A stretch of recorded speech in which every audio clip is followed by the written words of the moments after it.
दोस्तों, आज की क्लास में हम एक नया टॉपिक स्टार्ट करने वाले हैं, दैट इज फ्री कंसेंट। हम लोगों ने लास्ट क्लास में देखा था capacity of parties to contract, जो कि essential elements of a valid contract का एक बहुत इंपॉर्टेंट पॉइंट है। और आज हम लोग second important point for essential valid contract, जो कि फ्री कंसेंट है, उसके बारे में डिस्कस करने वाले हैं। तो देखो, फ्री कंसेंट जो होता है वो दो वर्ड से बना हुआ है। एक है आपका consent, first point is consent and the second point is consent must be free. तो दो पार्ट्स में इसको हम समझते हैं। पहला तो पॉइंट कि कंसेंट क्या होता है, और फिर दूसरा पॉइंट कि कंसेंट मस्ट बी फ्री। तो कंसेंट फ्री कब हो सकती है, कैसे हो सकती है, ये सब बातें हम आज की क्लास में डिस्कस करते हैं। तो सबसे पहले पॉइंट है कि एक वैलिड कॉन्ट्रैक्ट बनने के लिए कंसेंट होना जरूरी है, और वो कंसेंट फ्री होना भी जरूरी है। सब व्हाट इज कंसेंट? कंसेंट क्या होता है? Consent means when two persons agree on the same thing in the same sense, that is known as consent. यानी कि हम बोल सकते हैं मीटिंग ऑफ माइंड्स। जब दो लोगों के माइंड में एक जैसे विचार आ रहे हैं, दोनों एक ही चीज के लिए एग्री हो रहे हैं, तो उसको बोलते हैं कंसेंट। अगर उन दोनों के माइंड में अलग अलग विचार आ रहे हैं, अलग अलग फैक्ट्स पे एग्री हो रहे हैं, तो फिर या फिर सब्जेक्ट मैटर अलग अलग सोच रहे हैं, तो उसको हम लोग कंसेंट नहीं बोल सकते हैं। तो दोस्तों, लॉ के अंदर सेक्शन 13 टू सेक्शन 22 के अंदर पूरा फ्री कंसेंट जो टॉपिक है वो डिफाइंड है। सेक्शन है आपका 13 टू 22, जिसके अंदर पूरा का पूरा फ्री कंसेंट जो चैप्टर है उसके सारे प्रोविजंस और उसकी सारी डिटेल्स दी हुई है। और इन सारे सेक्शंस को हम लोग वन बाय वन करके धीरे धीरे रीड करने वाले हैं। सबसे पहले हम ये देख रहे हैं कि दो पॉइंट्स हैं, कंसेंट होना चाहिए और वो कंसेंट फ्री होना चाहिए। तो कंसेंट क्या होता है? What is consent? Consent is defined under section 13। Section 13 of the contract act क्या बोलता है कंसेंट के बारे में? Two or more persons are said to consent when they agree upon the same thing in the same sense. That means meeting of minds, identity of minds. जैसा मैं सोच रहा हूं वैसा ही सामने वाला सोच रहा है, देन तभी कंसेंट माना जाएगा और एक वैलिड कॉन्ट्रैक्ट बन सकता है। इसी को इंग्लिश लॉ के अंदर एक जो है वर्ड चलता है, consensus ad idem. Consensus ad idem, ये वर्ड आप कोट कर सकते हो जब आप कंसेंट की डेफिनेशन लिख रहे हो, जिसका सेम मीनिंग होता है, यानी कि same thing in the same sense means consensus ad item.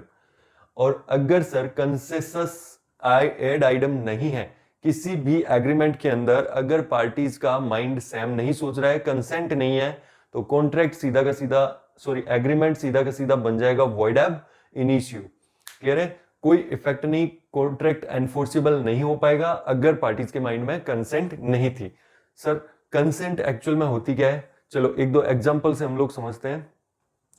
देखो, एक बार कपूर साहब जो है वो किसी पार्टी के अंदर गए थे, और कपूर साहब की दो बेटी है, ठीक है। फर्स्ट बेटी का नाम है उनका करिश्मा, सेकंड का नाम करीना। तो कपूर साहब पार्टी के अंदर घूम रहे थे, और तभी उनको कोई एक हैंडसम सा लड़का दिखाई देता है, एकदम ड्रेसिंग सा, नया नया सीए बना है, चार्टर्ड अकाउंटेंट किया उसने। तो कपूर साहब उससे मिलते हैं, कपूर साहब को लड़का बहुत अच्छा लगता है। कपूर साहब अपनी बड़ी लड़की के रिश्ते के लिए उससे बात करते हैं। वो लड़का पहले से ही छोटी वाली लड़की को लाइक करता है, यानी कि करीना को लाइक करता है, लेकिन कपूर साहब करिश्मा के रिश्ते की उससे बात करते हैं, और कहीं भी ये मेंशन नहीं करते हैं कि वो किसकी रिश्ते की बात कर रहे हैं, बट वो लड़के को बोलते हैं कि मैं अपनी लड़की की शादी तुमसे करवाना चाहता हूं, क्या तुम एग्री हो? वो लड़का जो है वो मन ही मन सोचता है कि ये तो मैं सोच ही रहा था। उसके माइंड में करीना चल रही होती है, तो वो लड़का एक फटाक से एग्री हो जाता है। वो कहता है यस, मुझे रिश्ता मंजूर है। बताना यहाँ पे क्या कंसेंट है? The answer is no, there is no consent. Why? Because वो दोनों अलग अलग थिंग के ऊपर सोच रहे थे।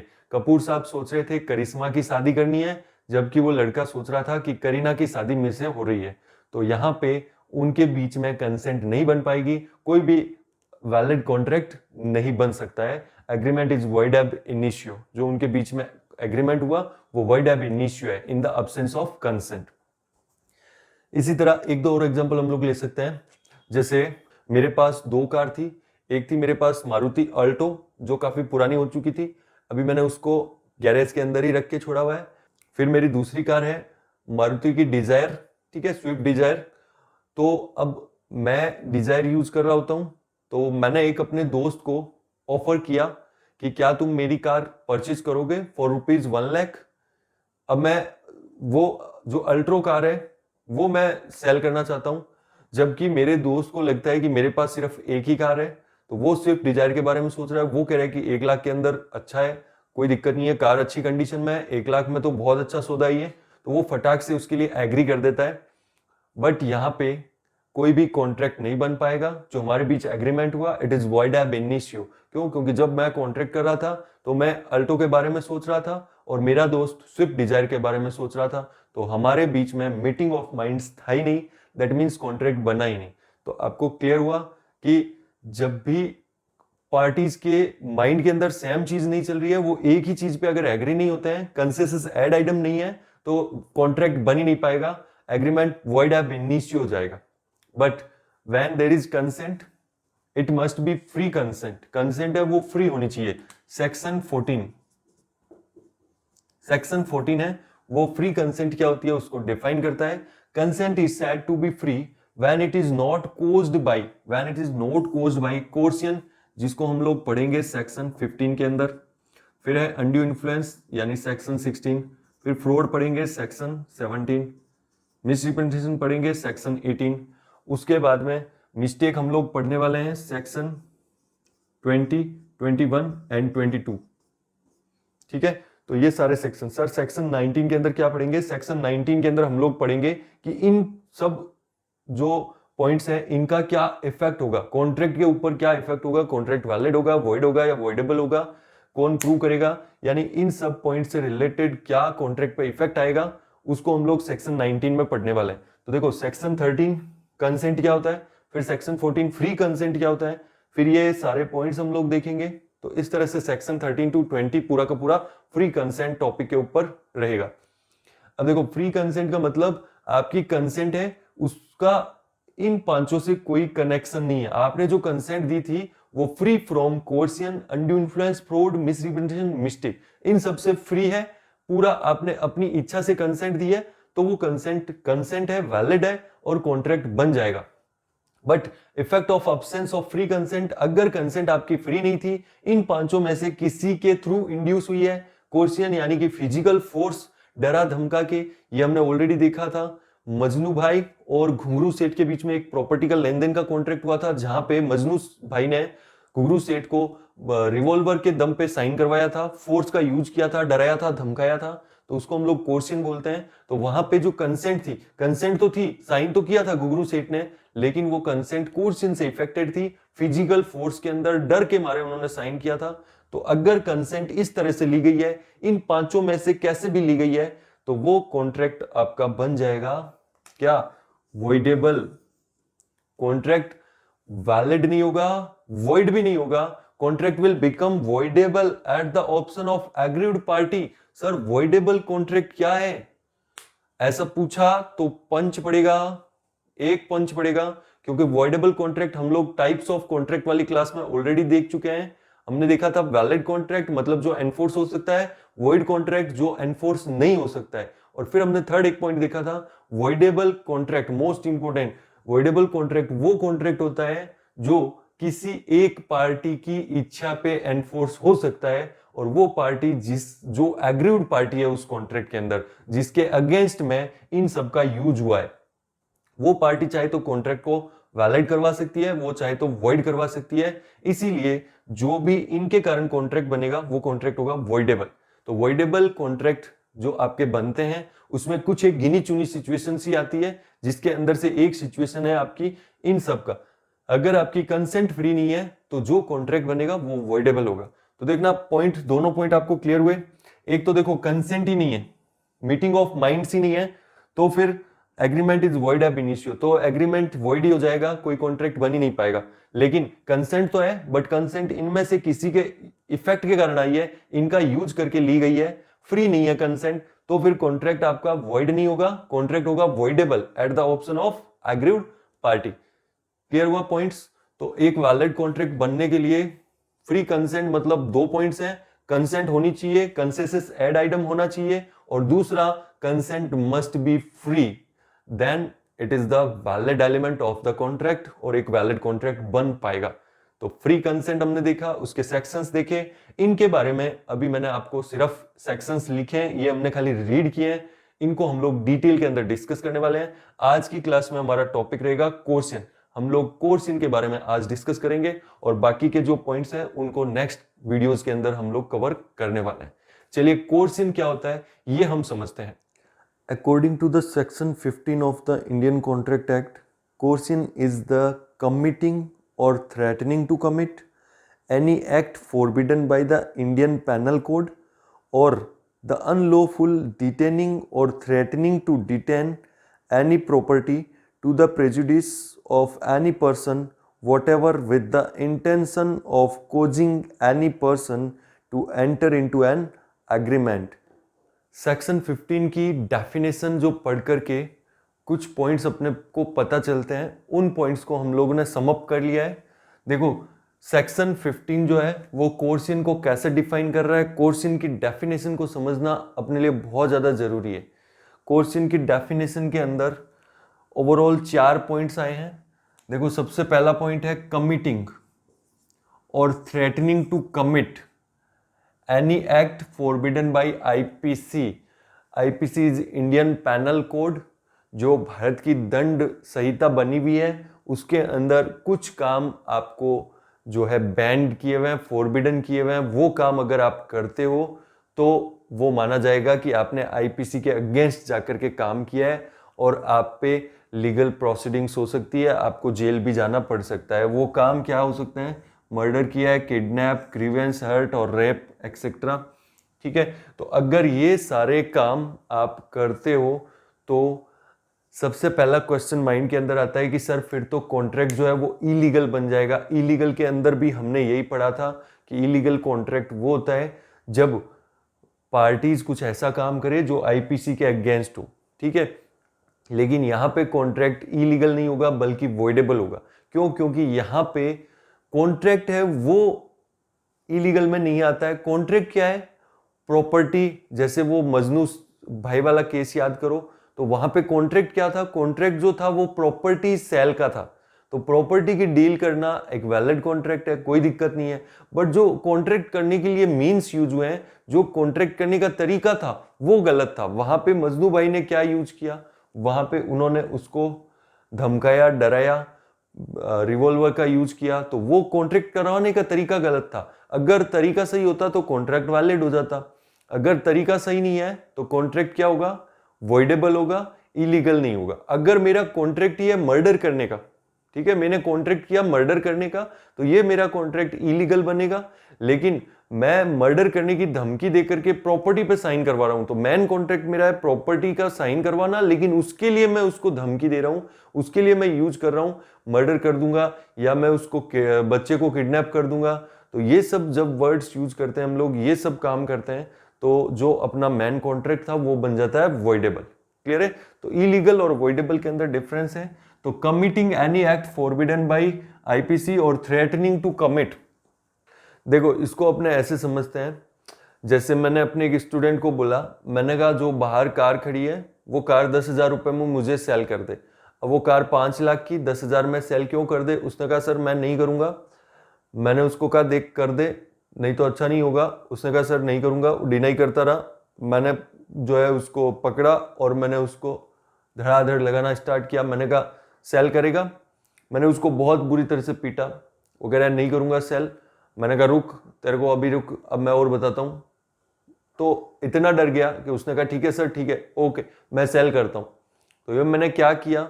वायलेंस किया। मैंने उसको फोर्सफुली साइन करवाया। तो मैंने क्या किया? कमिट किया ऐसा काम जो फॉरबिडन बाय IPC था। दूसरा, अब मैं उसको बोलता हूं कि मैं देख तेरे को इतना मारूंगा, अगर तूने मेरे को कार सेल नहीं किया तो मैं तुझे इतना मारूंगा कि तू याद रखेगा। तो अब मैं क्या कर रहा हूँ, थ्रेटनिंग टू कमिट। अब मैं उसको पिटाई नहीं कर रहा हूँ, लेकिन मैं उसको कह रहा हूँ कि इतना मारूंगा, मैं उसको डरा रहा हूँ, मैं उसको क्या कर रहा हूँ, थ्रेटन कर रहा हूँ, धमकी दे रहा हूँ। तो चाहे आप वो काम कमिट करते हो या फिर उसको करने की धमकी देते हो, चाहे आप किडनैप कर लेते हो बच्चे को या फिर आप किडनैप करने की धमकी देते हो और उसके बदले में आप कोई कॉन्ट्रैक्ट साइन करवाते हो, ये दोनों का इंटेंशन क्या था, with the intention of causing any person to enter into an agreement. अगर एग्रीमेंट साइन नहीं हुआ है तो कोई यहाँ पे कॉन्ट्रैक्ट की बात ही नहीं आएगी, वॉइडेबल नहीं बनेगा कॉन्ट्रैक्ट। तो जो भी मैंने काम किया है उस काम को इसलिए किया ताकि मैं सामने वाली पार्टी को कॉन्ट्रैक्ट में एंटर करवा सकूं, उससे एग्रीमेंट साइन करवा सकूं। अगर मैंने ऐसा किया है तो वो एग्रीमेंट जो होगा वो कोर्शन के कारण वॉइडेबल बन जाएगा। ठीक है, इसी के अंदर थर्ड पॉइंट है, इनके अभी कुछ एग्जांपल्स वगैरह हम लोग देखेंगे अच्छे से। ठीक है, कुछ पॉइंट्स पहले और पूरा डेफिनेशन हम लोग क्लियर कर लेते हैं। अगला पॉइंट है अनलॉफुल डिटेनिंग और threatening to detain any property. Unlawful detaining और threatening to detain any property, यानी कि डिटेनिंग का मतलब होता है किसी और की प्रॉपर्टी को मैंने अपने पास रख लिया है या फिर उसको अपने पास रखने की धमकी दी है, तो ऐसा करके मैं उसको कॉन्ट्रैक्ट के लिए इंड्यूस करता हूं। देखो सर, डिटेनिंग ऑफ प्रॉपर्टी को कैसे समझे, इसको एक एग्जांपल से समझते हैं। एक केस लो भी हो रखा है इसके ऊपर। एक बार एक जो प्रिंसिपल है उसने अपने एजेंट के साथ एजेंसी का कॉन्ट्रैक्ट खत्म कर दिया और उसको बोला कि भाई अब मैं अपना एजेंसी किसी और एजेंट को देने वाला हूं। तो जो एजेंट था उसके पास में प्रिंसिपल के बहुत सारे डॉक्यूमेंट्स पड़े थे, काफी सारे उसके अकाउंट्स के इंपॉर्टेंट डॉक्यूमेंट्स थे। तो जो एजेंट था उसने अपने प्रिंसिपल को बोला कि अगर वापस रिन्यूअल का, एजेंसी रिन्यूअल का कॉन्ट्रैक्ट तुम मेरे साथ साइन नहीं करते हो तो मैं ये जो अकाउंट्स और के जो भी इंपॉर्टेंट डॉक्यूमेंट्स हैं उनको मैं डिटेन कर लूंगा, उनको मैं तुम्हें नहीं देने वाला हूं। तो प्रिंसिपल जो है वो डर गया, उसके लिए वो बहुत कॉन्फिडेंशियल, बहुत इंपॉर्टेंट डॉक्यूमेंट्स थे, तो उसने उस कॉन्ट्रैक्ट पे साइन कर दिया। अब बाद में क्या हुआ कि प्रिंसिपल है वो कोर्ट में गया, उसने कहा कि मैंने ये कॉन्ट्रैक्ट साइन इसलिए किया क्योंकि इसने मुझे मेरे डॉक्यूमेंट्स नहीं देने की धमकी दी, डिटेन करने की धमकी दी। तो कोर्ट ने ये माना कि यस, अनलॉफुल डिटेनिंग कर रहा है, जब उसके डॉक्यूमेंट्स है ही नहीं, जिसके थे उसको उसके देने चाहिए थे। तो अगर ऐसा काम कर रहा है या फिर धमकी दे रहा है कि मैं आपकी प्रॉपर्टी है वो डिटेन कर लूंगा और बदले में कुछ कॉन्ट्रैक्ट साइन करवा लेता है, एग्रीमेंट साइन करवा लेता है, तो वो एग्रीमेंट कोर्सियन की कैटेगरी में आएगा और agreement will be voidable at the option of aggrieved party. तो 4 पॉइंट्स हैं। कोर्सियन कब कब माना जाएगा, जब आपने कोई ऐसा काम कमिट किया है या फिर कमिट करने की धमकी दी है जो आईपीसी के अंदर फॉरबिडन है, या फिर आपने अनलॉफुल डिटेनिंग ऑफ प्रॉपर्टी या फिर किसी को थ्रेटन किया है प्रॉपर्टी डिटेन करने के लिए with the intention to induce him into the contract sign करवाने के इंटेंशन के साथ में, तो वो आपका कॉन्ट्रैक्ट माना जाएगा अंडर द कोर्सियन। और इसको हम लोग सिंपली ऐसे समझ सकते हैं, coercion means compelling a person to enter into a contract under pressure और थ्रेट। प्रेशर और थ्रेट का यूज करके कॉन्ट्रैक्ट में एंटर करने के लिए जब आप किसी को कमिट करते हो, कंपेल करते हो, तो उसको ही हम लोग कोर्सियन बोलते हैं। Coercion basically include physical force. चलो, कोर्सियन से रिलेटेड कुछ और पॉइंट्स हैं, जैसे कि कोर्सियन का इफेक्ट क्या होता है, कोर्सियन कौन पार्टीज डायरेक्टली कर सकते हैं, इनडायरेक्टली कर सकते हैं, कोर्सियन जो है वो इंग्लिश लॉ के अंदर क्या कहते हैं इसको, ये सारे, सुसाइड है उसको कोर्सियन मानेंगे कि नहीं मानेंगे, तो कोर्सियन से रिलेटेड सारे पॉइंट्स हम लोग डिस्कस कर लेते हैं। तो जो भी कॉन्ट्रैक्ट कोर्सियन के कारण एंटर हुए हैं वो कॉन्ट्रैक्ट बन जाते हैं voidable at the option of aggrieved party. जो एग्रीव्ड पार्टी है वो चाहे तो कॉन्ट्रैक्ट को वैलिड रख सकता है, वो चाहे तो कॉन्ट्रैक्ट को कैंसिल करवा सकता है। तो जो भी लॉ ने पावर दिए हैं वो पावर एग्रीव्ड पार्टी को दिए हैं। जो पार्टी रॉन्ग है उस पार्टी को कोई भी राइट नहीं है, उसके पास कोई भी पावर नहीं है। ठीक है, तो अब कुछ वॉइडेबल कॉन्ट्रैक्ट से रिलेटेड जब कोर्शन के कारण वॉइडेबल कॉन्ट्रैक्ट हुआ है तो उससे रिलेटेड कुछ इंपॉर्टेंट प्रोविजंस और बनते हैं, वो बहुत इंपॉर्टेंट है। ये प्रोविजंस हम लोग देख लेते हैं क्या है। कोर्शन कैन बी डायरेक्ट और इनडायरेक्ट। कोर्शन का यूज डायरेक्ट हो सकता है, इनडायरेक्ट हो सकता है। डायरेक्ट का मतलब जब कॉन्ट्रैक्टिंग पार्टीज के ऊपर कोर्शन यूज हो तो उसको डायरेक्ट बोलते हैं। जब कोर्शन का यूज कॉन्ट्रैक्टिंग पार्टीज पे नहीं होके उसके किसी रिलेटिव पे हो रहा है, इनडायरेक्टली टॉर्चर हो रहा है, तो उसको हम इनडायरेक्ट कोर्शन बोलते हैं। जैसे रमेश ने सुरेश को बोला कि भाई तेरी प्रॉपर्टी है वो मुझे 5 लाख में बेचेगा, प्रॉपर्टी की एक्चुअल कॉस्ट 50 लैक्स है, बट रमेश सुरेश को बोल रहा है मुझे 5 लाख के अंदर सेल कर दे। सुरेश ने मना किया तो सुरेश के बच्चे का किडनैप करवा दिया उसने गुंडों को बोल करके। तो यहाँ पे क्या हो रहा है, contracting party Ramesh and Suresh है, बट किडनैप बच्चे का हुआ है, उसके बच्चा कॉन्ट्रैक्टिंग पार्टी नहीं है। तो यहाँ पे जो कोर्शन का यूज हुआ है वो क्या हुआ है, इनडायरेक्ट यूज हुआ है। तो कोर्शन के अंदर कोर्शन में कोई जरूरी नहीं है कि जो कॉन्ट्रैक्टिंग पार्टीज है वही कोर्शन कर रही है। यहाँ पे रमेश ने गुंडों के थ्रू करवाया है, उधर सुरेश की जगह उसके बच्चे पे हो रहा है, तो इनडायरेक्टली कोर्शन हो सकता है। उसके बाद में second point, a threat to file a suit does not amount to coercion unless the suit is on the false charge. अगर मैं किसी को सुइट फाइल केस फाइल करने की धमकी देता हूं तो ये कोर्शन नहीं माना जाएगा। लेकिन अगर किसी को झूठा केस फॉल्स चार्ज फाइल करने की धमकी देता हूं तो ये कोर्शन माना जाएगा, क्योंकि फॉल्स चार्ज की धमकी देना आईपीसी के अंदर बैंड है। तो इसलिए अगर आपने किसी को झूठे केस में फंसाने की धमकी देते हो that means it is a coercion, ठीक है। धमकी देकर के आप उसको कॉन्ट्रैक्ट में एंटर करवा लेते हो तो ये कोर्शन है। लेकिन अगर सही केस में मैं उसको बोल रहा हूं कि धमकी दे रहा हूं तो कोर्शन नहीं है। सर कैसे? देखो, मैंने एक आदमी को 1 लाख रुपए उधार दिए, अब वो मुझे पैसे पे नहीं कर रहा है, तो मैं उसको वार्निंग देता हूं, मैं बोलता हूं कि अभी तू मेरे को पे कर देना within a week, otherwise I will file a suit. तो ये क्या है, वैलिड है, कोई दिक्कत नहीं है, मैं स्वीट फाइल करूंगा, मैं उसको धमका रहा हूं, वार्निंग दे रहा हूं। तो यहाँ पे मैंने कोई कोर्शन का यूज नहीं किया है। मैंने उसको कहता हूं कि मेरे को प्रॉमिसरी नोट लिख, प्रॉमिस कर, कॉन्ट्रैक्ट कर, ये पैसे दे देगा मेरे को टाइम पे, तो ये कोई दिक्कत नहीं है, it is a valid contract, मैंने कोर्शन का यूज नहीं किया है। लेकिन उसके बाद एक देखना बहुत ही मजेदार सा पॉइंट है, सुसाइड करना। सुसाइड करना, सुसाइड करने की धमकी देना और वो धमकी देकर के कुछ कॉन्ट्रैक्ट में एंटर करवा लेना, क्या ये कोर्शन माना जाएगा? तो देखो बेसिकली कोई भी आदमी जब सुसाइड करने की धमकी देता है तो वो सामने वाले पे कोई फिजिकल फोर्स का यूज नहीं हो रहा है, वो क्या कर रहा है, वो अपने आप को मारने की धमकी दे रहा है और सामने वाले को बोल रहा है कि कॉन्ट्रैक्ट पर साइन करो अदरवाइज मैं सुसाइड कर लूंगा। तो सामने वाले पे फिजिकल फोर्स नहीं बल्कि मेंटली प्रेशर आ रहा है, ठीक है। और मेंटल प्रेशर जब होता है तो उसको अनड्यू इन्फ्लुएंस बोलते हैं। तो यहाँ पे अनड्यू इन्फ्लुएंस हो सकता है, अनड्यू इन्फ्लुएंस के कारण कॉन्ट्रैक्ट वॉइडेबल हो सकता है। लेकिन कोर्ट के अंदर ऐसा एक केस गया जिसके अंदर हस्बैंड ने अपने वाइफ और बच्चे को बोला कि मैं सुसाइड कर लूंगा, अदरवाइज आप लोग जो है प्रॉपर्टी है वो मेरे ब्रदर के नाम पे कर दो। तो उन्होंने प्रॉपर्टी पे साइन कर दिए और हस्बैंड ने अपने भाई के नाम पे सारी प्रॉपर्टी करवा ली। और उसके बाद में वाइफ और वो जो बच्चा है वो कोर्ट चले गए, उन्होंने बोला कि सुसाइड की धमकी दे करके हमसे कॉन्ट्रैक्ट पे साइन करवाए हैं।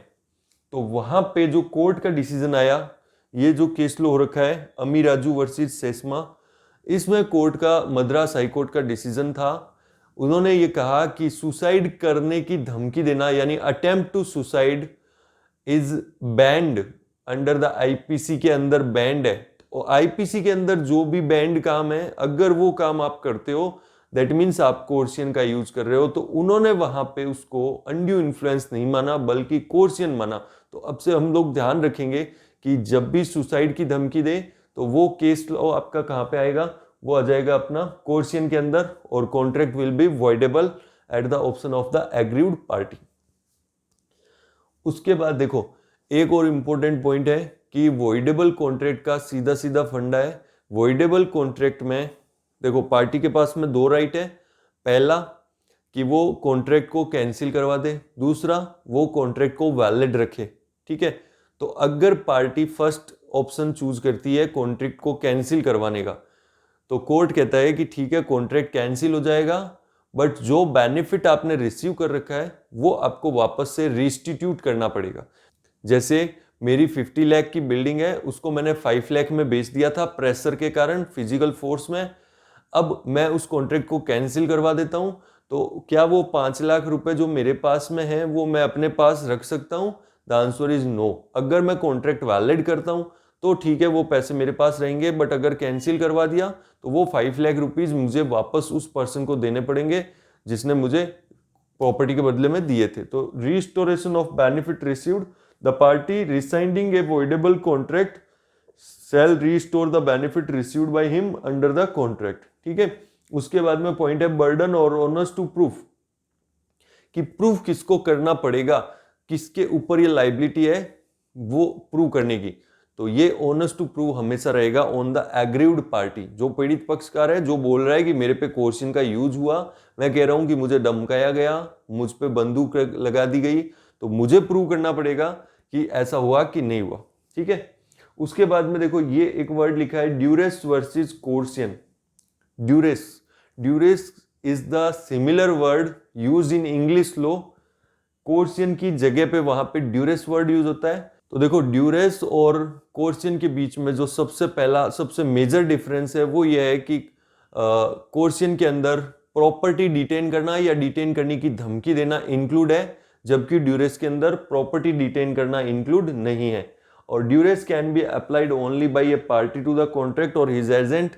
ड्यूरेस है वो कॉन्ट्रैक्टिंग पार्टीज के बीच में अप्लाई होता है, जबकि कोर्सियन के अंदर थर्ड पार्टीज भी इन्वॉल्व हो सकती है। उसके बाद में देखो detaining property under mortgage loan is not coercion till the payment is made. जब आपने अपनी property mortgage loan as a loan के अगेंस्ट मॉर्गेज कर रखी है, तो उस प्रॉपर्टी को सामने वाला तब तक फ्री नहीं करेगा, वो उसको डिटेन करके रखेगा जब तक उसको अपने अमाउंट की रिकवरी नहीं हो जाए। इसके अंदर हम लोग कोर्सियन नहीं बोल सकते हैं। क्यों? क्योंकि लोन के अंदर आपने मॉर्गेज दी हुई है वो प्रॉपर्टी, तो वो अपनी सिक्योरिटी के लिए ही उसने ले रखी है, और जब तक आप पैसे नहीं देते तो वो प्रॉपर्टी को रखने का उसका राइट है। ठीक है, लेकिन अगर आपने लोन पे कर दिया उसके बाद में वो प्रॉपर्टी डिटेन करता है, आपको नहीं देता है और कुछ और कॉन्ट्रैक्ट करने के लिए फोर्स करता है, तो वहां पे कोर्सियन हो सकता है।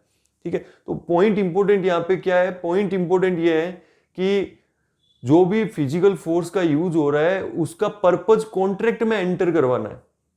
जो भी फिजिकल फोर्स का यूज हो रहा है उसका पर्पज कॉन्ट्रैक्ट में एंटर करवाना है। अगर कॉन्ट्रैक्ट में एंटर नहीं होती है पार्टी तो उसको कोर्सियन नहीं माना जाएगा। क्लियर है? और देखो एक पॉइंट और लिखा है प्लेस ऑफ कोर्सियन।